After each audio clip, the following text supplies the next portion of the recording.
ഇന്ന് നമ്മൾ ഡിസ്കസ് ചെയ്യാൻ പോകുന്ന ടോപ്പിക് ബൈനോമിയൽ ഡിസ്ട്രിബ്യൂഷൻ ആണ്. അപ്പോൾ നമ്മൾ ഇന്ന് ഡിസ്കസ് ചെയ്യാൻ പോകുന്നത് ബൈനോമിയൽ ഡിസ്ട്രിബ്യൂഷൻ ആണ്. അപ്പോൾ ബൈനോമിയൽ ഡിസ്ട്രിബ്യൂഷൻ എന്താണെന്ന് അറിയണമെന്നുണ്ടെങ്കിൽ നമ്മൾ പ്രോബബിലിറ്റി ഡിസ്ട്രിബ്യൂഷൻ അല്ലെങ്കിൽ തിയററ്റിക്കൽ ഡിസ്ട്രിബ്യൂഷൻ പഠിച്ചു. ഈ തിയററ്റിക്കൽ ഡിസ്ട്രിബ്യൂഷൻ തന്നെ ഡിഫറെന്റ് ടൈപ്സ് ഉണ്ട്. Binomial distribution, Poisson distribution, normal distribution. ഇത് ഓരോന്നും എന്താണെന്ന് ഏറ്റവും സിംപ്ലസ്റ്റ് സെൻസിൽ ബൈനോമിയൽ ഡിസ്ട്രിബ്യൂഷൻ എന്താണെന്ന് നമുക്ക് പറയാൻ ശ്രമിക്കാം. ഓക്കെ, അപ്പൊ അതില് ബൈനോമിയൽ ഡിസ്ട്രിബ്യൂഷൻ എന്താണെന്ന് അറിയണമെന്നുണ്ടെങ്കിൽ ആദ്യം ബെർണോളി ട്രയൽ എന്താണെന്ന് അറിയണം. ബെർണോളി ട്രയൽ എന്ന് പറഞ്ഞാൽ നമ്മൾ പ്രോബബിലിറ്റിയിൽ പറഞ്ഞു റാൻഡം എക്സ്പെരിമെന്റ്സ് ഉണ്ടെന്ന്. കുറെ ഡിഫറെന്റ് ടൈപ്സ് ഓഫ് എക്സ്പെരിമെന്റ്സ് നമ്മൾ പ്രോബബിലിറ്റിയിൽ ചെയ്യും. Tossing a coin, throwing A dyes, picking A card, ഇതൊക്കെ ഒരു എക്സ്പെരിമെന്റ് ആണ്. ഈ റാൻഡം എക്സ്പെരിമെന്റ്സ് ചില പ്രത്യേകതരം ഫീച്ചേഴ്സ് ഫോളോ ചെയ്യുന്ന റാൻഡം എക്സ്പെരിമെന്റ്സിനെയാണ് നമ്മൾ ബെർണോളി ട്രയൽ എന്ന് പറയുക. ഓക്കെ, അതായത് ചില എന്താ പറയാ 4 ഫീച്ചേഴ്സ് പറയുന്നുണ്ട്. ഓക്കെ, 4 ക്യാരക്ടറിസ്റ്റിക്സ് പറയുന്നുണ്ട്. ആ 4 ക്യാരക്ടറിസ്റ്റിക്സ് അല്ലെങ്കിൽ ആ 4 റൂൾസ് സാറ്റിസ്ഫൈ ചെയ്യുന്ന ഒരു റാൻഡം എക്സ്പെരിമെന്റിനെയാണ് നമ്മൾ എന്തെന്ന് പറയാ, ഒരു ബെർണോളി ട്രയൽ എന്ന് നമ്മൾ പറയാം. ഓക്കെ, അപ്പൊ ഈ 4 ഫീച്ചേഴ്സ് എന്തൊക്കെയാന്ന് നോക്കാം. ആദ്യത്തെ എന്ന് പറഞ്ഞാൽ ഫൈനൈറ്റ് നമ്പർ ഓഫ് ട്രയൽസ്. ഒരു എക്സ്പെരിമെന്റ് നമ്മൾ എപ്പോഴും ഒന്നിൽ കൂടുതൽ തവണ നമ്മൾ ചെയ്തു നോക്കും അല്ലെ. 1 തവണ, 2 തവണ, 3 തവണ നമ്മൾ ട്രൈ ചെയ്തു. അതിനെയാണ് ട്രയൽസ് എന്ന് പറയാം. So if an experiment has to be a random experiment has to be a Bernoulli trial, it must have only finite number of trials. നമുക്ക് ഫൈനൈറ്റ് ആയിട്ടുള്ള എണ്ണാൻ പറ്റുന്ന അത്രയും ട്രയൽസേ എന്തിനുണ്ടാവാൻ പാടുള്ളൂ, എക്സ്പെരിമെന്റ് ഉണ്ടാവാൻ പാടുള്ളൂ. നമ്മൾ experiment infinite number of times try ചെയ്യാൻ നിൽക്കുക, നിർത്താണ്ട് എങ്ങനെ ട്രൈ ചെയ്തുകൊണ്ടിരുന്നാൽ നടത്തിക്കൊണ്ടിരുന്നാൽ അതൊരിക്കലും എന്തല്ല, ബെർണോളി ട്രയൽ അല്ല. നമ്മൾ ഒരു 5 തവണ നമ്മുടെ എക്സ്പെരിമെന്റ് ട്രൈ ചെയ്തു, അത് വേണമെങ്കിൽ അത് എന്താവാം, ബെർണോളി ട്രയൽ ആയിട്ട് നമുക്ക് കൺസിഡർ ചെയ്യാം, മറ്റ് ഫീച്ചേഴ്സ് ഉണ്ടെങ്കിലും. ഓക്കെ, അതാണ് finite number of trials. Four example പറയുകയാണെങ്കിൽ ടോസിങ് എ കോയിൻ, അതൊരു റാൻഡം എക്സ്പെരിമെന്റ് ആണ്. If A person is tossing a coin infinitely, ഒരാൾ ഇങ്ങനെ നിന്നിട്ട് കോയിൻ ടോസ് ചെയ്തുകൊണ്ടേ നിൽക്കുകയാണെങ്കിൽ അത് ബെർണോളി ട്രയൽ അല്ല. പക്ഷെ if I say A person is tossing a coin 3 times, ഒരാൾ 3 തവണ കോയിൻ ടോസ് ചെയ്തു, അല്ലെങ്കിൽ ഹീസ് ടോസിങ് 3 കോയിൻ സൈമൾട്ടേനിയസ് ആയിട്ട് 3 കോയിൻ അയാൾ ടോസ് ചെയ്തു. ഓക്കെ, അതെന്താണ്, ഒരു ബെർണോളി ട്രയലിന്റെ ഒരു ഫീച്ചർ ആണ്. അതായത് ഫൈനൈറ്റ് നമ്പർ ഓഫ് ട്രയൽസേ അവിടെ ഉള്ളൂ. 3 തവണ അയാൾ എന്ത് ചെയ്യുന്നുള്ളൂ, ട്രൈ ചെയ്യുന്നുള്ളൂ. Okay, finite number of trials. And then അടുത്ത ഫീച്ചർ പറയുന്നത് trials have to be independent. ഈ ട്രൈ ചെയ്യുന്ന ഓരോ ട്രയലും ഇൻഡിപെൻഡന്റ് ആയിരിക്കണം. അതായത് ആദ്യത്തെ ട്രയൽ ഒരിക്കലും രണ്ടാമത്തെ ട്രയലിന്റെ റിസൾട്ടിനെ എഫക്ട് ചെയ്യാൻ പാടില്ല. ടോസിങ് എ കോയിൻ ഒന്നും അതില്ല. അപ്പൊ നമ്മൾ ആദ്യം ഒരു തവണ ഒരു കോയിൻ ടോസ് ചെയ്തു, അതിൽ നമുക്ക് ഹെഡ് കിട്ടി. രണ്ടാമത് നമ്മൾ ടോസ് ചെയ്യുമ്പോൾ ഈ ആദ്യം ഹെഡ് കിട്ടി എന്നുള്ളത് ഒരിക്കലും രണ്ടാമത്തെ റിസൾട്ടിനെ ബാധിക്കില്ല അല്ലെ. പക്ഷെ ഒരു സെറ്റ് ഓഫ് കാർഡ്സ്, ഓക്കെ, അതിന് നമ്മൾ ആദ്യം ഒരു കാർഡ് എടുത്തു. ഫസ്റ്റ് ടൈം ട്രൈ ചെയ്തപ്പോൾ ഒരു കാർഡ് എടുത്തു, അത് മേ ബി ഒരു കിങ് ഓഫ് ഹാർട്ട്സ് ആയിരുന്നു. അത് ആ കാർഡ് ഞാൻ മാറ്റി വെച്ചിട്ട് രണ്ടാമതൊരു കാർഡ് എടുക്കാൻ നിൽക്കാം. രണ്ടാമത്തെ പ്രാവശ്യം ട്രൈ ചെയ്യുമ്പോൾ രണ്ടാമത് ഞാൻ ആ ഫസ്റ്റ് തവണ കിട്ടിയ കാർഡ് മാറ്റി വെച്ചിട്ട് രണ്ടാമതൊരു കാർഡ് എടുക്കുകയാണെങ്കിൽ എന്തായി, ആ രണ്ടാമത്തെ trial became dependent on the first trial അല്ലെ. ആദ്യത്തെ എന്താ പറയാ ട്രയലിൽ ഉണ്ടായ അതേപോലെ അല്ല രണ്ടാമത് ഉണ്ടാവുന്നത്. ആ ഒരു കാർഡ് മിസ്സിംഗ് ആണ്. ഓക്കെ, അപ്പൊ trials are said to be dependent. പക്ഷെ ബെർണോളി ട്രയൽ അങ്ങനെ ഉണ്ടാവാൻ പാടില്ല. If it's a Bernoulli trial, ഒരു എക്സ്പെരിമെന്റ് ബെർണോളി ട്രയൽ ആവണമെങ്കിൽ trials have to be independent. നമ്മൾ ആദ്യത്തെ തവണ ഒരു കാർഡ് 52 കാർഡിൽ നിന്ന് ഒരു കാർഡ് എടുത്തു, ആ കാർഡ് എന്താ നോക്കിയിട്ട് നമ്മൾ തിരിച്ചു വെക്കണം ആ കാർഡ്, എന്നിട്ട് രണ്ടാമതും നമ്മൾ ചെയ്യാൻ പാടുള്ളൂ. Okay, then success or failure, ഇതൊരു മെയിൻ ഇമ്പോർട്ടൻറ്റ് ഫീച്ചർ ആണ്. ബെർണോളി ട്രയലിന് എപ്പോഴും 2 ഔട്ട്കംസേ ഉണ്ടാവുള്ളൂ, ഒന്നുകിൽ സക്സസ് അല്ലെങ്കിൽ ഫെയിലിയർ. ഓക്കെ, അങ്ങനെ ആവണം, അങ്ങനെ ആക്കണം നമ്മൾ. ആ എക്സ്പെരിമെന്റ് ആ രീതിയിലേക്ക് നമ്മൾ കൊണ്ടുവരണം. അപ്പൊ ഈ സക്സസിനെ നമുക്ക് വേണമെങ്കിൽ ഡിഫൈൻ ചെയ്യാൻ പറ്റും. സക്സസിനെ നമുക്ക് ഏത് രീതിയിൽ വേണമെങ്കിലും ഡിഫൈൻ ചെയ്യാം. ഫോർ എക്സാമ്പിൾ പറയുകയാണെങ്കിൽ tossing a coin. Okay, tossing a coin ഒരു റാൻഡം എക്സ്പെരിമെന്റ് ആണ്. ഫൈനൈറ്റ് നമ്പർ ഓഫ് ട്രയൽസേ ഉള്ളൂ, ട്രയൽസ് ഇൻഡിപെൻഡന്റ് ആണ്. May be we are tossing a coin 2 times, 2 തവണ നമ്മൾ കോയിൻ ടോസ് ചെയ്യണം. അപ്പൊ ഇതില് ഞാൻ പറയാണ് സക്സസ് ഈസ് ഗെറ്റിംഗ് ഹെഡ് കിട്ടുന്നതാണ് നമ്മുടെ സക്സസ്. ഓക്കെ, അങ്ങനെയാണെങ്കിൽ ഫെയിലിയർ എന്താണ്, നോട്ട് ഗെറ്റിംഗ് എ ഹെഡ് കിട്ടാതിരിക്കുക അല്ലെങ്കിൽ ടെയില് കിട്ടുന്നതാണ് എന്ത്, നമ്മുടെ ഫെയിലിയർ. ഓക്കെ, അങ്ങനെ. പക്ഷെ ഇതിലിപ്പം ടോസിങ് എ കോയിനിൽ ബുദ്ധിമുട്ടില്ല, കാരണം 2 ഔട്ട്കംസേ ഓൾറെഡി ഉള്ളൂ, ഒന്നെങ്കിൽ ഹെഡ് അല്ലെങ്കിൽ ടെയിലേ നമുക്ക് അല്ലെങ്കിലും കിട്ടുള്ളൂ. വേറൊരു എക്സാമ്പിൾ പറയാം, ത്രോയിങ് എ ഡൈസ്. ഒരു ഡൈസ് നമ്മൾ ത്രോ ചെയ്യുമ്പോൾ എത്ര ഔട്ട്കംസ് കിട്ടും, 1 2 3 4 5 6 ഔട്ട്കംസ് കിട്ടാം അല്ലെ. പക്ഷെ ഇപ്പൊ ഞാൻ സക്സസ് ഡിഫൈൻ ചെയ്യാണെന്ന് വെക്കാം, സക്സസ് ഇസ് ഗെറ്റിംഗ് 6. 6 കിട്ടുന്നതാണ് സക്സസ്. അങ്ങനെയാവുമ്പോൾ ഫെയിലിയർ എന്തായി? all other numbers 1 തൊട്ട് 5 വരെ കിട്ടുന്ന എല്ലാം എന്താണ്? ഫെയിലിയർ ആണ്. അപ്പൊ ബെർണോളി ട്രയൽ ആ ബൈനോമിയൽ ആ 2 എന്ന ഒരു കോൺസെപ്റ്റ് വരുന്ന ഇവിടുന്നാണ്. സക്സസ് ഓർ ഫെയിലിയർ, 2 ഔട്ട്കംസ് ഉണ്ടാവാൻ പാടുള്ളൂ. ഒന്നെങ്കിൽ സക്സസ് ഉണ്ടാവണം അല്ലെങ്കിൽ ഫെയിലിയർ ഉണ്ടാവണം. സക്സസ് നമുക്ക് ഡിഫൈൻ ചെയ്യാം. അപ്പൊ സക്സസ് എന്താണോ നമ്മൾ ഡിഫൈൻ ചെയ്തിരിക്കുന്ന ക്വസ്റ്റ്യനിൽ ബാക്കിയുള്ളതൊക്കെ എന്താണ്? ഫെയിലിയർ ആണ്. ഓക്കെ, അപ്പൊ ഈ ഡൈസിന്റെ എക്സാമ്പിൾ ആണെങ്കിൽ ഗെറ്റിംഗ് എൻ ഈവൻ നമ്പർ ആണ് സക്സസ് എന്നുണ്ടെങ്കിൽ ബാക്കിയൊക്കെ എന്താണ്? ഫെയിലിയർ ആണ്. എക്സ്പെരിമെന്റിന് എത്ര ഔട്ട്കംസ് ഉണ്ടായാലും നമ്മൾ അതിനെ ഈ 2 ഗ്രൂപ്പായിട്ട് സക്സസ് ഓർ ഫെയിലിയർ ആയിട്ട് ചുരുക്കി 2 ആക്കി മാറ്റണം. Then probability of success must be same for all trials. നമ്മൾ ആദ്യത്തെ തവണ എക്സ്പെരിമെന്റ് ചെയ്ത് രണ്ടാമത്തെ തവണ എക്സ്പെരിമെന്റ് ചെയ്ത് എത്ര തവണ നമ്മൾ എക്സ്പെരിമെന്റ് ട്രൈ ചെയ്താലും സക്സസ് കിട്ടാനുള്ള പ്രോബബിലിറ്റി ഓരോ തവണയും സെയിം ആയിരിക്കണം. ഓക്കെ, അതായത് നമ്മൾ ഒരു കോയിൻ ടോസ് ചെയ്യുന്നു, 2 തവണ കോയിൻ ടോസ് ചെയ്തു. Okay, probability of getting success or success is getting A head. Okay, 2 തവണ നമ്മൾ കോയിൻ ടോസ് ചെയ്തു. അവിടെ സക്സസ് എന്ന് നമ്മൾ ഡിഫൈൻ ചെയ്യുന്നത് ഹെഡ് കിട്ടുന്നതാണെന്ന് വിചാരിക്കാം. ഓക്കെ, അപ്പൊ ആദ്യത്തെ ട്രയലിൽ ഹെഡ് കിട്ടാനുള്ള പ്രോബിലിറ്റി എന്താണ്? 1/2. രണ്ടാമത്തെ ട്രയലിൽ ഹെഡ് കിട്ടാനുള്ള പ്രോബിലിറ്റി എന്താണ്? അവിടെയും 1/2. ഓക്കെ, ഒരിക്കലും ഒരു ട്രയലിൽ നിന്ന് മറ്റേ ട്രയലിലേക്ക് പോകുമ്പോൾ സക്സസ് കിട്ടാനുള്ള പ്രോബബിലിറ്റി മാറാൻ പാടില്ല. അത് ട്രയൽസ് ഇൻഡിപെൻഡന്റ് ആയതുകൊണ്ടാണ് അങ്ങനെ വരുന്നത്, അല്ലെ? ട്രയൽസ് ഇൻഡിപെൻഡന്റ് ആണെന്നുണ്ടെങ്കിൽ എല്ലാ ട്രയലിലും ഒരേ പ്രോബബിലിറ്റി തന്നെയാണ് സക്സസ് കിട്ടാൻ ഉണ്ടാവുക. ഓക്കെ, അപ്പൊ ഇത്രയും ഫീച്ചേഴ്സ് ഫോളോ ചെയ്യുന്ന ഒരു എക്സ്പെരിമെന്റിനെയാണ് നമ്മൾ എന്താ പറയാ? ബെർണോളി ട്രയൽ എന്ന് പറയാം. ഇനി ബൈനോമിയൽ ഡിസ്ട്രിബ്യൂഷൻ. ബൈനോമിയൽ ഡിസ്ട്രിബ്യൂഷൻ എന്ന് പറഞ്ഞാൽ the probability distribution that exists in the Bernoulli trial is called a binomial distribution. ഒരു ബെർണോളി ട്രയലിൽ എക്സിസ്റ്റ് ചെയ്യുന്ന പ്രോബബിലിറ്റി ഡിസ്ട്രിബ്യൂഷൻ ആണ് നമ്മൾ എന്തെന്ന് പറയാ? ബൈനോമിയൽ ഡിസ്ട്രിബ്യൂഷൻ എന്ന് നമ്മൾ പറയാ. ഒരു ബെർണോളി ട്രയൽ ഫോളോ ചെയ്യുന്ന എക്സ്പെരിമെന്റിന് ആ എക്സ്പെരിമെന്റ് ഉണ്ടാവുന്ന പ്രോബബിലിറ്റി ഡിസ്ട്രിബ്യൂഷൻ ആണ് ബൈനോമിയൽ ഡിസ്ട്രിബ്യൂഷൻ എന്ന് പറയാം. ഓക്കെ, ഇനി ബൈനോമിയൽ ഡിസ്ട്രിബ്യൂഷൻ ആണ് ഒരു ക്വസ്റ്റ്യൻ നമുക്ക് കണ്ടിട്ട് അത് ബൈനോമിയൽ ഡിസ്ട്രിബ്യൂഷൻ ആണെന്ന് മനസ്സിലായാൽ, അല്ലെങ്കിൽ ഇത് ബെർണോളി ട്രയൽ ആണെന്ന് മനസ്സിലായാൽ നമുക്ക് പ്രോബബിലിറ്റി കണ്ടുപിടിക്കാൻ ചില എളുപ്പ വഴികളുണ്ട്. ഓക്കെ, അതാണ് നമ്മളിവിടെ പറയുന്നത്. അപ്പൊ അത് പറയണമെന്നുണ്ടെങ്കിൽ അതിനു മുന്നേ ആദ്യം നമ്പർ ഓഫ് ട്രയൽസ് കുറച്ച് എങ്ങനെയാണ് നമ്മൾ കുറച്ച് കാര്യങ്ങളെ റെപ്രസെന്റ് ചെയ്യണമെന്ന് പഠിക്കണം. ആദ്യം എന്ന് പറയുന്നത് number of trials is equal to n. ഞാൻ പറഞ്ഞു ഏതൊരു എക്സ്പെരിമെന്റിനും ബെർണോളി എക്സ്പെരിമെന്റ് ആണെങ്കിൽ it must have finite number of trials. ഒരു ഫൈനൈറ്റ് നമ്പർ ഓഫ് ടൈംസ് ആ എക്സ്പെരിമെന്റ് റിപ്പീറ്റ് ചെയ്യാൻ പാടുള്ളൂ. ഓക്കെ, അപ്പൊ എത്ര തവണയാണ് ആ എക്സ്പെരിമെന്റ് റിപ്പീറ്റ് ചെയ്യുന്നത് എന്നുള്ളതിനെ നമ്മൾ എന്തായിട്ടാണ് ഡിനോട്ട് ചെയ്യുക? n ആയിട്ടാണ് ഡിനോട്ട് ചെയ്യുക. ഒരു ടോസിങ് എ കോയിൻ ആണെങ്കിൽ ഇപ്പൊ ഞാൻ പറയാണ് we are tossing coin 3 times എന്ന് പറഞ്ഞാൽ n എന്താണ്? 3 ആണ്. Okay, then probability of success is denoted as p. ഞാൻ പറഞ്ഞു നമ്മൾ ഈ എല്ലാ എക്സ്പെരിമെന്റും സക്സസും ഫെയിലിയറും സക്സസ് നമ്മൾ ഡിഫൈൻ ചെയ്യും. ഓക്കെ, ആ സക്സസിനെ നമ്മൾ എന്തായിട്ട് റെപ്രസെന്റ് ചെയ്യുക? p ആയിട്ടാണ് റെപ്രസെന്റ് ചെയ്യുക. പ്രോബബിലിറ്റി ഓഫ് സക്സസിനെ നമ്മൾ p ആയിട്ടാണ് റെപ്രസെന്റ് ചെയ്യുക. ഓക്കെ, സോ ഇപ്പൊ നമ്മൾ എക്സാമ്പിൾ പറയുകയാണെങ്കിൽ I am tossing a coin 2 times and success is getting head എന്ന് പറഞ്ഞാൽ probability of success or p is equal to 1/2.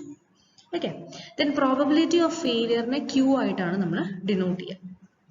Number of success നമ്മൾ x ആയിട്ടാണ് ഡിനോട്ട് ചെയ്യുക. എത്ര തവണ സക്സസ് കിട്ടുന്നു, ആ number of success. For example പറയുകയാണെങ്കിൽ നേരത്തെ ക്വസ്റ്റ്യൻ തന്നെ നമ്മളൊരു coin we are tossing a coin maybe say 3 times, 3 തവണ ഒരു കോയിൻ നമ്മൾ ടോസ് ചെയ്യാണ്. Okay, and getting head is success. Head കിട്ടുന്നതാണ് നമ്മുടെ സക്സസ് എന്ന് വെക്കുക. Okay, then we are saying that we got head 2 times. നമുക്ക് ഹെഡ് 2 തവണ കിട്ടി എന്ന് പറഞ്ഞാൽ നമ്പർ ഓഫ് സക്സസ് എത്രയാണ്? 2 ആണ്. അല്ലെങ്കിൽ നമ്പർ ഓഫ് സക്സസ് x ആയിട്ട് represent x is equal to 2. എത്ര തവണ നമുക്ക് ആ എക്സ്പെരിമെന്റ് ചെയ്തപ്പോൾ സക്സസ് കിട്ടി. ആൻഡ് നമ്പർ ഓഫ് ഫെയിലിയർ എന്ന് പറഞ്ഞാൽ n - x അല്ലെ? 3 എന്ന് പറഞ്ഞാൽ total number of trials, x എന്ന് പറഞ്ഞാൽ നമ്പർ ഓഫ് സക്സസ്. നമ്മൾ 3 തവണയാണ് കോയിൻ ടോസ് ചെയ്യുന്നതെങ്കിൽ 2 തവണ നമുക്ക് നമ്മുടെ സക്സസ് കിട്ടിയെന്നുണ്ടെങ്കിൽ ഫെയിലിയർ എത്ര തവണ കിട്ടും? n - x, അതായത് 3 - 2, 1 time. ഓക്കെ, അതാണ് നമ്പർ ഓഫ് ഫെയിലിയർ. ഇനി ഇത്രയും കാര്യങ്ങൾ നമ്മൾ പറഞ്ഞു. Then probability of x is equal to small x is equal to ncx into p of x into q raised to n - x. അതായത് നമ്മളോട് ഇപ്പോൾ ക്വസ്റ്റ്യൻ ചോദിക്കുകയാണ്, ഒരു ബെർണോളി ട്രയൽ അല്ലെങ്കിൽ ബെർണോളി എക്സ്പെരിമെന്റ് കണ്ടക്ട് ചെയ്തിട്ട് what is the probability of getting success 5 times. നമ്മളൊരു experiment ഒരു 10 തവണ ചെയ്തു, എന്നിട്ട് 5 തവണ ആ എക്സ്പെരിമെന്റ് സക്സസ് കിട്ടാനുള്ള പ്രോബബിലിറ്റി എന്താണ് എന്ന് ചോദിച്ചാൽ നമ്മൾ ഈ ഒരു ഫോർമുല യൂസ് ചെയ്തിട്ട് നമുക്ക് സിമ്പിൾ ആയിട്ട് ചെയ്യാം. അത് ബെർണോളി ട്രയൽ ആണെങ്കിൽ P of x is equal to NCx into P raised to x into Q raised to n minus x.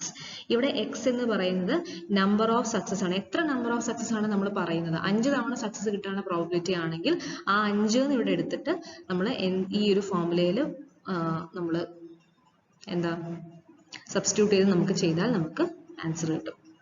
Okay, so ഒരുപാട് നമ്മൾ എന്താ പറയുക വളഞ്ഞു മൂക്കൊന്നും പിടിക്കാണ്ട് നമുക്ക് ഡയറക്റ്റ് ആയിട്ട് നമുക്ക് ആൻസർ കിട്ടും. ഓക്കെ, പിന്നെ ഒരു കാര്യം കൂടി നമ്മൾ ആലോചിക്കേണ്ടതെന്ന് പറഞ്ഞാൽ in a binomial distribution P plus Q is always equal to 1. അതായത് പ്രോബബിലിറ്റി ഓഫ് സക്സസും പ്രോബിലിറ്റി ഓഫ് ഫെയിലറും കൂടി ആഡ് ചെയ്താൽ നമുക്ക് 1 ആണ് കിട്ടുക. ഓക്കെ, അപ്പോൾ അത് ക്വസ്റ്റ്യനിൽ ഇപ്പോൾ പറയുകയാണ് probability of success is 0.5. Then what is the probability of failure എന്ന് പറഞ്ഞാൽ probability of failure is 1 minus 0.5. അതാണ് പ്രോബിലിറ്റി ഓഫ് ഫെയിലിയർ. ഓക്കെ, ഇതൊരു ക്വസ്റ്റ്യൻ നമ്മൾ ചെയ്യുമ്പോൾ നമുക്ക് കൃത്യമായിട്ടൊരു ഐഡിയ കിട്ടും എന്താണ് നമ്മൾ ഇത് ഈ പറയുന്ന അതുകൊണ്ട് ഉദ്ദേശിക്കുന്നത്. നമുക്കൊരു ക്വസ്റ്റ്യൻ നോക്കാം. 4 coins are tossed simultaneously. What is the probability of getting 2 heads? ഈ ഒരു ക്വസ്റ്റ്യൻ നമുക്ക് ബൈനോമിയൽ ഡിസ്ട്രിബ്യൂഷന്റെ ഫോർമുല യൂസ് ചെയ്തിട്ട് ചെയ്യാൻ പറ്റും. അപ്പോൾ ഇതിൽ ആദ്യം തന്നെ ഇങ്ങനത്തെ ഒരു ക്വസ്റ്റ്യൻ കിട്ടും. ആദ്യം നോക്കേണ്ടത് ഇതൊരു ബൈനോമിയൽ ഡിസ്ട്രിബ്യൂഷൻ ആണോ ബെർണോളി ട്രയൽ ആണോ എന്നുള്ളതാണ്. അപ്പോൾ 4 coins are tossed simultaneously. 4 coin നമ്മൾ ഒരുമിച്ച് ടോസ് ചെയ്യാണ്. അപ്പോൾ ഇതിൽ ഫൈനൈറ്റ് നമ്പർ ഓഫ് ട്രയൽസേ ഉള്ളൂ അല്ലെ, 4 ട്രയൽസേ നമുക്ക് ഇവിടെ നടക്കുന്നുള്ളൂ. അതും കോയിൻ ടോസിങ് എക്സ്പെരിമെന്റ് ആണ്. അതുകൊണ്ട് തന്നെ നമുക്കറിയാം അത് എന്താ പറയാ ബാക്കി എല്ലാ ഇൻഡിപെൻഡന്റ് ആണ്. ബാക്കി എല്ലാ മറ്റേ ബെർണോളി ട്രയലിന്റെ ഫീച്ചേഴ്സും അത് സാറ്റിസ്ഫൈ ചെയ്യും. പിന്നെ അത് അറിഞ്ഞാൽ പിന്നെ അടുത്ത് നോക്കേണ്ടത് സക്സസ് എന്താണെന്ന് പറഞ്ഞിട്ടുണ്ടോ. ഓക്കെ, നമുക്കൊരു ബെർണോളി ട്രയലിന് പിന്നെ മെയിൻ ആയിട്ട് വേണ്ടതെന്ന് വെച്ചാൽ വാട്ട് ഇസ് സക്സസ്, എന്താണ് സക്സസ് എന്ന് പറയണം. അപ്പൊ ഇതിൽ പറയുന്നുണ്ട് what is the probability of getting 2 heads, 2 head കിട്ടാനുള്ള ചാൻസ് എന്താണെന്നാണ് ചോദ്യം. അപ്പൊ അതിനർത്ഥം സക്സസ് എന്ന് പറയുന്നത് ഗെറ്റിംഗ് ഹെഡ് ആണ്. ഈ ഒരു ക്വസ്റ്റ്യനിൽ സക്സസ് എന്ന് പറഞ്ഞാൽ ഗെറ്റിംഗ് ഹെഡ് ആണ്. അപ്പൊ ശരിക്കും ഒരു ക്വസ്റ്റ്യൻ കിട്ടിയാൽ ആദ്യം നിങ്ങൾ നോക്കേണ്ടത് അതാണ്. ആദ്യം ഇതൊരു ബെർണോളി ട്രയൽ ആണോ എന്ന് നോക്കുക, ബൈനോമിയൽ ഡിസ്ട്രിബ്യൂഷൻ ആണോ എന്ന് നോക്കുക.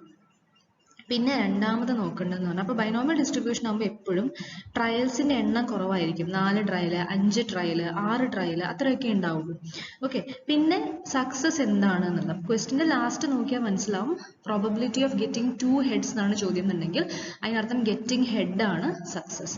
അതേസമയം പ്രോബബിലിറ്റി ഓഫ് ഗെറ്റിംഗ് 2 tails എന്നാണ് ചോദ്യം എന്നുണ്ടെങ്കിൽ ഗെറ്റിംഗ് ടെയിൽ ആയിരിക്കും എന്ത് സക്സസ്. ഓക്കെ, അപ്പൊ ഇത്രയും മനസ്സിലായി നമുക്കിവിടെ. എന്താ സക്സസ് എന്താണ്, ഹെഡ് ഗെറ്റിംഗ് ഹെഡ് ആണെന്ന് മനസ്സിലായി, ബൈനോമിയൽ ഡിസ്ട്രിബ്യൂഷൻ ആണെന്ന് മനസ്സിലായി. പിന്നെ 4 coins are tossed എന്നാ പറയുന്നത്. അപ്പൊ നമ്പർ ഓഫ് ട്രയൽസ് അല്ലെങ്കിൽ n എന്തായിരിക്കും 4 ആയിരിക്കും. 4 തവണ ഒരു എക്സ്പെരിമെന്റ് നമ്മൾ റിപ്പീറ്റ് ചെയ്യുന്നു. ആ റിപ്പീറ്റ് ചെയ്ത സമയത്ത് സക്സസ് എന്ന് പറയുന്ന ഹെഡ് കിട്ടുന്നതാണ്. ഇത്രയും മനസ്സിലായി. ചോദ്യം എന്താണ്, what is the probability of getting 2 heads, അതായത് സക്സസ് 2 ആവാനുള്ള ചാൻസ് എത്രയാണ്. ഓക്കെ, അതായത് എക്സ് നമ്പർ ഓഫ് സക്സസ് എന്ന് പറഞ്ഞാൽ എന്താണ് എക്സ് ആണ് അല്ലെ, എക്സ് ആണ് നമ്പർ ഓഫ് സക്സസ്. അതായത് ഇവിടെ സക്സസ് എന്ന് പറഞ്ഞാൽ നമ്പർ ഓഫ് ഹെഡ് ആണ്, number of heads to be obtained. Okay, 2 head കിട്ടാനുള്ള പ്രോബബിലിറ്റി എന്താണ്, അതായത് സക്സസ് 2 തവണ നമുക്ക് ഈ പറയുന്ന ഹെഡ് കിട്ടാനുള്ള പ്രോബബിലിറ്റി എക്സ് 2 ആവാൻ, നമ്പർ ഓഫ് സക്സസ് 2 ആവാനുള്ള പ്രോബബിലിറ്റി എന്താണ്. അപ്പൊ ഇത് നമുക്ക് നോർമൽ ആയിട്ട് നമ്മുടെ ആ ബൈനോമിയൽ ഡിസ്ട്രിബ്യൂഷന്റെ ഫോർമുല യൂസ് ചെയ്തിട്ട് ചെയ്യാൻ പറ്റും. നമ്മൾ വളഞ്ഞു തിരിഞ്ഞ് പ്രോബബിലിറ്റി യൂസ് ചെയ്ത് ചെയ്യേണ്ട ആവശ്യമില്ല. അപ്പൊ എങ്ങനെ നമുക്ക് ചെയ്യാം, ആദ്യം നമുക്ക് n എന്താ നമുക്ക് മനസ്സിലായി, n is equal to 4. x എന്താണെന്ന് നമുക്ക് മനസ്സിലായി, എന്താണ് 2 ആണ്. നമ്പർ ഓഫ് സക്സസ് നമുക്ക് വേണ്ട നമ്പർ ഓഫ് സക്സസ് 2 ആണെന്ന് മനസ്സിലായി. ഇനി p ആൻഡ് q പ്രോബബിലിറ്റി ഓഫ് സക്സസും പ്രോബബിലിറ്റി ഓഫ് ഫെയിലിയറും. p എന്ന് പറഞ്ഞാൽ എന്താണ് പ്രോബബിലിറ്റി ഓഫ് സക്സസ്. ഓക്കെ, ഇവിടെ സക്സസ് എന്താണ് ഗെറ്റിംഗ് ഹെഡ് ആണ്. അപ്പൊ പ്രോബബിലിറ്റി ഓഫ് സക്സസ് എന്ന് പറഞ്ഞാൽ probability of getting head in a single trial. ഒരു തവണ നമ്മൾ എക്സ്പെരിമെന്റ് ചെയ്യുമ്പോൾ സക്സസ് കിട്ടാനുള്ള പ്രോബബിലിറ്റി ആണ് p എന്ന് പറയുന്നത്.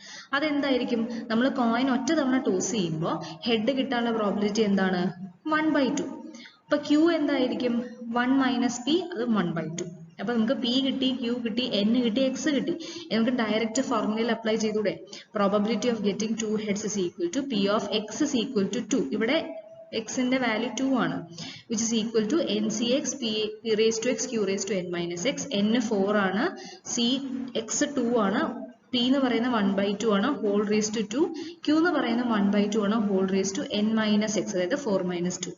ഇത് നമ്മൾ സോൾവ് ചെയ്യുമ്പോൾ നമുക്ക് 3/8 ആൻസർ കിട്ടും. ഇനി അടുത്ത question, the probability that a batsman scores a century in a match is 1/3. What is the probability that out of 5 matches he scores century in exactly 2 match?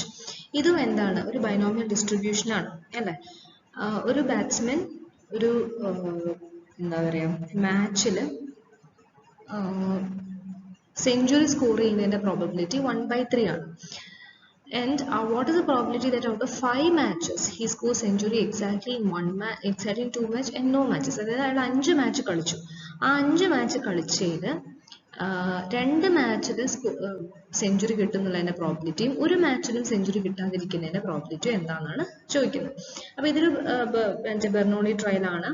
ഇതില് സക്സസും ഫെയിലിയറും എന്ന് പറഞ്ഞാൽ എന്താണ്? സക്സസ് എന്ന് പറഞ്ഞാൽ സ്കോറിങ് സെഞ്ചുറി ആണ്. സെഞ്ചുറി സ്കോർ ചെയ്യുന്നതാണ് success. Failure എന്ന് പറയുന്നത് സെഞ്ചുറി സ്കോർ ചെയ്യാതിരിക്കുന്നത് അല്ലേ. അപ്പൊ അതിൽ തന്നെ സക്സസിന്റെ പ്രോബബിലിറ്റി നമുക്ക് തന്നിട്ടുണ്ട്. എന്താണ്? 1/3. ഓക്കെ, ഒരു മാച്ചിൽ മറ്റേ സെഞ്ചുറി സ്കോർ ചെയ്യാനുള്ള പ്രോബിലിറ്റി 1/3 ആണ്. So P is 1/3. അപ്പൊ Q ഓട്ടോമാറ്റിക്കലി എന്തായിരിക്കും? 1 - 1/3 2/3. ഓക്കെ, ഇനി N എന്താണ്? നമ്പർ ഓഫ് ട്രയൽസ് എന്താണ്? 5. 5 മാച്ചാണ് അയാൾ കളിക്കുന്നത് അല്ലെ. അപ്പൊ അത് 5 ആണ്. അപ്പൊ ഇത്രയും കിട്ടി. ഇനി നമുക്ക് X എന്താണ്? ആദ്യത്തെ ചോദ്യത്തിൽ ആദ്യത്തെ കണ്ടുപിടിക്കേണ്ടതാണ് exactly 2 matches. Okay, so X എന്താണ്? X 2 ആണ്. So probability of scoring a century in exactly 2 matches equal to P of X is equal to 2. അപ്പൊ നമ്മൾ നമ്മുടെ ബൈനോമിയൽ ഡിസ്ട്രിബ്യൂഷൻ ഫോർമുലയിൽ ഇത് സബ്സ്റ്റിറ്റ്യൂട്ട് X 2 ആയിട്ട് സബ്സ്റ്റിറ്റ്യൂട്ട് ചെയ്തിട്ട് കാണാം. 5C2 into 1/3 whole raised to 2 into 2/3 whole raised to 5 - 2. Okay, പിന്നെ അടുത്തത് നോ മാച്ചസ്. നോ മാച്ചസ് എന്ന് പറഞ്ഞാൽ നമ്പർ ഓഫ് സക്സസ് എത്രയാണ് ഇവിടെ? 0. അതായത് ഒരു മാച്ചിലും സെഞ്ചുറി അടിക്കില്ല എന്ന് പറഞ്ഞാൽ എന്താ പറയാ, സക്സസിന്റെ നമ്പർ എന്ന് പറഞ്ഞാൽ 0 ആണ്. So P of no match equal to P of X is equal to 0. അപ്പൊ X 0 വരുമ്പോൾ ഇതേപോലെ ഈ ഫോർമുലയിൽ നമ്മൾ 0 സബ്സ്റ്റിറ്റ്യൂട്ട് ചെയ്തിട്ട് കണ്ടുപിടിക്കും. ഓക്കെ, ഇനി അങ്ങനത്തെ ഒരു ക്വസ്റ്റ്യൻ ആണ് അടുത്തത്. 8 unbiased coins are tossed simultaneously. 8 coin നമ്മൾ സൈമൾട്ടേനിയസ് ആയിട്ട് ടോസ് ചെയ്യാണ്. ഇപ്പൊ തന്നെ മനസ്സിലായി 8 കോയിൻ ടോസ് ചെയ്യുന്നൊക്കെ പറയുമ്പോൾ തന്നെ അത് എന്താണ്? ബെർണോളി ട്രയൽ ആവാൻ ചാൻസ് ഉണ്ട്. കോയിൻ ടോസിംഗ് ആണ്. കോയിൻ ടോസിംഗ് നമുക്ക് വേറെ ഒന്നും പ്രത്യേകിച്ച് നോക്കേണ്ട ആവശ്യമില്ല. Find the probability of getting exactly 4 heads, no heads, 6 or more heads, at most 2 heads, and what percentage of toss will give you exactly 4 heads. ഇതാണ് ചോദ്യം. അപ്പോൾ ഈ ചോദ്യത്തിൽ നിന്ന് തന്നെ അറിയാം നമ്മുടെ സക്സസ് നമുക്ക് എന്താണ്? ഹെഡ് ആണ്. ഗെറ്റിംഗ് എ ഹെഡ് ആണ് എന്ത്? സക്സസ്. ചോദിച്ചിട്ടുള്ളത് എന്താ പറയുക? Exactly 4 head, no head, 6 or more head ഒക്കെയാണ്. അപ്പൊ അതുകൊണ്ട് തന്നെ സക്സസിനെ നമ്മൾ ഡിഫൈൻ ചെയ്യുന്നത് ഗെറ്റിംഗ് ഹെഡ് ആണ് അല്ലെ. അപ്പൊ പ്രോബബിലിറ്റി ഓഫ് സക്സസ് എന്താണ്? ഒരു കോയിൻ ഒരു തവണ ടോസ് ചെയ്യുമ്പോൾ ഹെഡ് കിട്ടാനുള്ള പ്രോബിലിറ്റി എന്താണ്? 1/2. So P is equal to 1/2. Q up എന്തായിരിക്കും? 1 - 1/2 1/2. പിന്നെ നമ്പർ ഓഫ് ട്രയൽസ് എന്തായിരിക്കും? 8 അൺബയസ്ഡ് കോയിൻസ് ഉണ്ട്. അപ്പൊ N എത്രയായിരിക്കും? 8 ആയിരിക്കും അല്ലെ.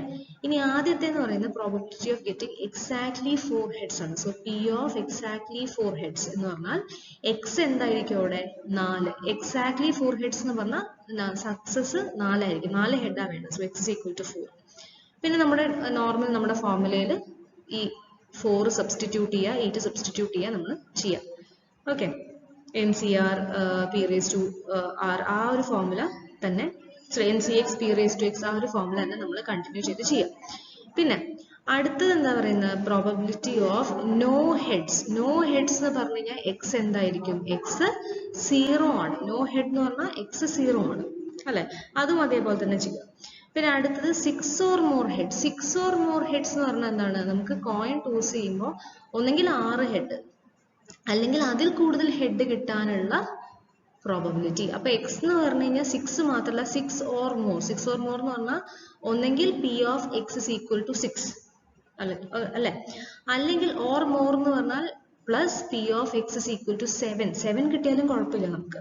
6 തന്നെ 6 or more ആണ്. അപ്പൊ 6 കിട്ടാം, 7 കിട്ടാം, 8 തവണയാണ് നമ്മൾ ചെയ്യുന്നത്. അപ്പൊ 8ഉം കിട്ടാം. 8 തവണയും ഹെഡ് കിട്ടാം അല്ലെ. So P of X is equal to 6 plus P of X is equal to 7 plus P of X is equal to 8. ഇതും ഈ പറയുന്ന നേരത്തെ ബൈനോമിയൽ ഡിസ്ട്രിബ്യൂഷന്റെ ഫോർമുലയിൽ ചെയ്തിട്ട് X is equal to 6 വരുമ്പോൾ ഫോർമുല ചെയ്യുക, plus X is equal to 7 വരുമ്പോൾ formula apply ചെയ്യുക, plus X is equal to 8 വരുമ്പോൾ ഫോർമുല അപ്ലൈ ചെയ്യുക. ഫൈനൽ ആൻസർ കിട്ടും. ഓക്കെ, ഇനി probability of at most 2 heads. At most 2 ഹെഡ്സിന്റെ മാക്സിമം എത്ര കിട്ടാൻ പറ്റുള്ളൂ? മാക്സിമം 2 ഹെഡ് വരാനുള്ള പ്രോബബിലിറ്റി. മാക്സിമം 2 ഹെഡ് എന്ന് പറഞ്ഞാൽ എന്താണ്? ഒന്നെങ്കിൽ 0 ഹെഡ് കിട്ടാം, അല്ലെങ്കിൽ 1 ഹെഡ് കിട്ടാം, അല്ലെങ്കിൽ 2 ഹെഡ് കിട്ടാം അല്ലേ? അതാണ് മാക്സിമം 2 ഹെഡ്സ്. അപ്പം probability of at most 2 heads equal to p of x is equal to 0 plus p of x is equal to 1 plus p of x is equal to 2. Okay, ഇതും ഇതേപോലെ solve ചെയ്താൽ നമുക്ക് answer കിട്ടും. ഇനി last, what percentage of toss will give you exactly 4 head. അതായത് നമ്മൾ exactly 4 head ഇവിടെ already ആദ്യത്തെ ക്വസ്റ്റ്യന് ചെയ്തിട്ടുണ്ട്. എക്സാക്ട്ലി 4 ഹെഡ് കിട്ടാനുള്ള പ്രോബബിലിറ്റി നമ്മൾ കണ്ടുപിടിച്ചിട്ടുണ്ട്.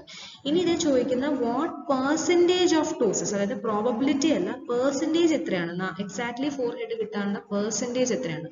അങ്ങനെ ചോദിച്ചാൽ പ്രത്യേകിച്ച് ഒന്നുമില്ല, നമുക്ക് എന്താണോ പ്രോബബിലിറ്റി കിട്ടിയത് അത് മൾട്ടിപ്ലൈഡ് ബൈ 100 ചെയ്താൽ മതി. Percentages probability multiplied by 100. Probability of getting exactly 4 head is 70 by 256 ആണ്. നമ്മൾ ചെയ്യുമ്പോൾ 70 by 256 കിട്ടും. അപ്പോൾ percentage of toes that will give you exactly 4 heads എന്ന് പറഞ്ഞാൽ ഇത് 70 by 256 multiplied by 100 ചെയ്താൽ 27.34 കിട്ടും. അപ്പോൾ 27.34% ചാൻസ് ആണ് നമുക്ക് എന്ത് ഈ 8 കോയിൻ ടോസ് ചെയ്യുമ്പോൾ എക്സാക്ട്ലി 4 ഹെഡ് കിട്ടാനാണ് അതിനർത്ഥം. ഓക്കെ, അപ്പോൾ ഇതാണ് ബൈനോമിയൽ ഡിസ്ട്രിബ്യൂഷൻ. ഇങ്ങനെയാണ് ബൈനോമിയൽ ഡിസ്ട്രിബ്യൂഷൻ യൂസ് ചെയ്തിട്ട് നമ്മൾ ക്വസ്റ്റ്യൻസ് ചെയ്യുക. ബേസിക്കലി ഒരു ബെർണോളി ട്രയൽ ആണോ നമ്മുടെ ക്വസ്റ്റ്യനിലുള്ളത് നോക്കുക. ആണെങ്കിൽ നമുക്ക് ബൈനോമിയൽ ഡിസ്ട്രിബ്യൂഷൻ്റെ ഫോർമുല യൂസ് ചെയ്തിട്ട് വളരെ സിമ്പിളായിട്ട് നമുക്ക് ക്വസ്റ്റ്യൻസ് ചെയ്യാൻ പറ്റും. ആകെ എക്സ് എന്താണ്, സക്സസ് എന്താണ്, പി എന്താണ്, ക്യൂ എന്താണ്, എൻ എന്താണ്, ഇത് നമുക്ക് ഐഡന്റിഫൈ ചെയ്യാൻ പറ്റും.